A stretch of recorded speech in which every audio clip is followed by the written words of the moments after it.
আমি ইমরান শরীফ আদালতে আমার সন্তানদের হেফাজতের মামলা করছি।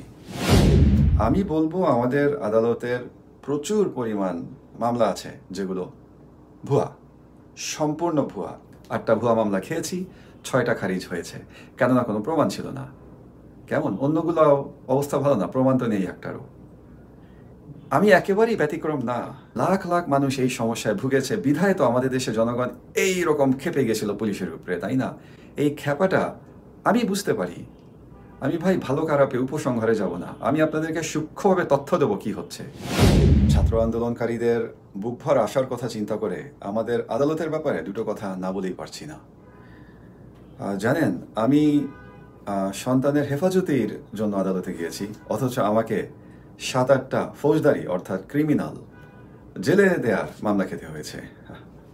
কারণগুলো না বললেও আপনারা বুঝতে পারবেন। সবগুলো ভুয়া মামলা ছিল। ভুয়া যে কারণে তার মধ্যে 5-6টাই খারিজ হয়ে গেছে, কেন কোনো প্রমাণ ছিল না, অথবা মাননীয় বিচারকরা সেটা নিয়ে কোনো অগ্রসর হওয়ার ওনাদের কোনো ইচ্ছা ছিল না, কেননা কোনো প্রমাণই নাই, কিছুই নাই, আগামাথা কিছুই ছিল না। দেয়া হয়েছে, হয়তো ভেবেছে আমি পালিয়ে যাব ভয়। সেখানে আমার কথা আমাদের আরও লাখ লাখ ভাই বোন যারা আদালতে যান, ওনারা কি কষ্ট করেন জানেন। ওনারাও ঠিক এভাবে ভুয়া মামলা খান, হাজারে হাজারে ভুয়া মামলা। আমার ব্যাপারে ওনারা চিন্তা করতে পারেননি যে আমি এই রকম ভীষণভাবে সেটার ফাইট দেব। আমি সেই ফাইটটা বছরের পর দিয়েছি বিধায় আমি বিশ্বাস করতে চাই যে আপনারা আমাকে এত অনুকম্পা দেখিয়েছেন।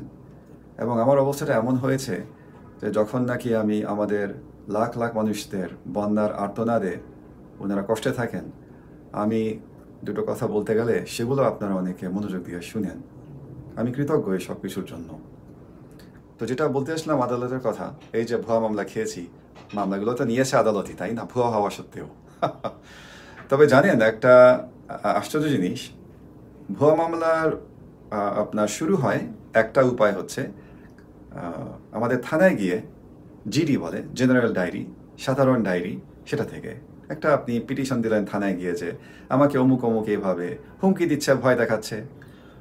ওটা নিয়ে আপনি আদালতে গিয়ে মামলা করতে পারেন, অথবা পুলিশই ওটা নিয়ে আপনার বিরুদ্ধে মামলা করে দেবে। আমার ব্যাপারে পুলিশ ওটা নিয়ে আমার বিরুদ্ধে মামলা করে দিয়েছিল। অথচ আমি যখন নাকি জিডি নিয়ে গেছি, ওরা সেটা নেবে না। মামলা করা তো দূরের কথা, আমার পক্ষে নেবেই না ম্যাক্সিমাম সময়। তারপরে তো আদালত একটা ভীষণ ভয়ানক জায়গা, কোথা থেকে কি করে বসে আপনাকে টের পাবেন না। এই যদি অবস্থা হয় আমাদের নতুন বাংলাদেশে, সবচেয়ে আগে যদি আমরা আদালতকে ঠিক না করি, তাহলে আমাদের জনগণ কোথায় যাবে বলেন?